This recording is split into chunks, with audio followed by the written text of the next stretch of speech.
കഴിഞ്ഞ വർഷം ഇതേ ദിനം വൈകിട്ട് എഞ്ചിനീയറിംഗ് സ്കൂൾ നടത്തിയ ടെക് ഫെസ്റ്റിൻ്റെ സംഗീത നിശ നടക്കുകയായിരുന്നു. ഇവിടെ നികിത ഗാന്ധിയുടെ സംഗീത നിശയായിരുന്നു സംഘടിപ്പിച്ചിരുന്നത്.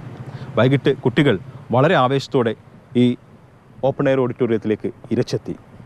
ചെറിയ ചാറ്റൽ മഴയുണ്ടായിരുന്നു. അതിനെ തുടർന്ന് കുട്ടികൾ അകത്തേക്ക് തള്ളിക്കയറി. പിന്നീട് ഇതൊരു ദുരന്ത ഭൂമിയായി മാറുകയായിരുന്നു. കുസാറ്റിലെ വിദ്യാർത്ഥികളായിരുന്ന കൂത്താട്ടുകുളം സ്വദേശി അതുൽ തമ്പി, നോർത്ത് പറവൂർ സ്വദേശി ആൻഡ്രൂഫ്ത, താമരശ്ശേരി സ്വദേശി സാറ തോമസ്, സംഗീത നിശ കാണാൻ കൂട്ടുകാർക്കൊപ്പം എത്തിയ പാലക്കാട് സ്വദേശി ആൽവിൻ ജോസഫ് എന്നിവർക്കാണ് തിക്കിലും തിരക്കിലും പെട്ട് ജീവൻ നഷ്ടമായത്. നിരവധി പേർക്ക് പരിക്കേൽക്കുകയും ചെയ്തു. സംഗീത നിശയ്ക്ക് അനുമതി നൽകിയതിനെക്കുറിച്ചും പരിപാടി സംഘടിപ്പിച്ച ആഫി തിയേറ്ററിനെക്കുറിച്ചും വലിയ ആരോപണ പ്രത്യാരോപണങ്ങൾ ഉയർന്നു.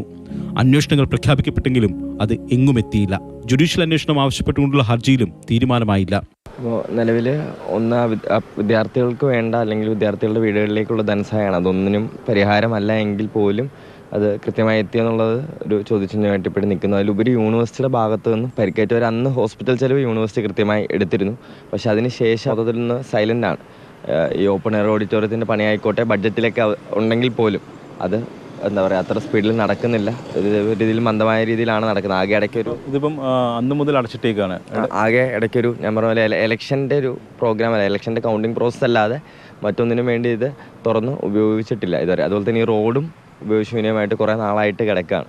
അപ്പോൾ പിന്നെ ഈ അന്നത്തെ അന്വേഷണത്തിൻ്റെ കാര്യങ്ങൾ അറിയാമല്ലോ. അന്ന് ജസ്റ്റ് പിള്ളേരെയും വഴിചാരി, അതുപോലെ തന്നെ അന്ന് അധ്യാപകരിൽ ഒരാളെ പുറത്താക്കുകയും ചെയ്തതല്ലാതെ പിന്നീടുള്ള അന്വേഷണത്തിൻ്റെ ഇതായിക്കോട്ടെ അതും ഭയങ്കര ഇതായിട്ടാണ് നടന്നു പോകുന്നത്. ഭാവിയുടെ പ്രതീക്ഷകളായിരുന്ന 4 കുട്ടികളുടെ ജീവൻ നഷ്ടമായതിന്റെ കാരണക്കാർ ആരെന്ന് കണ്ടെത്താൻ പോലീസിന് ഇതുവരെ കഴിഞ്ഞിട്ടില്ല.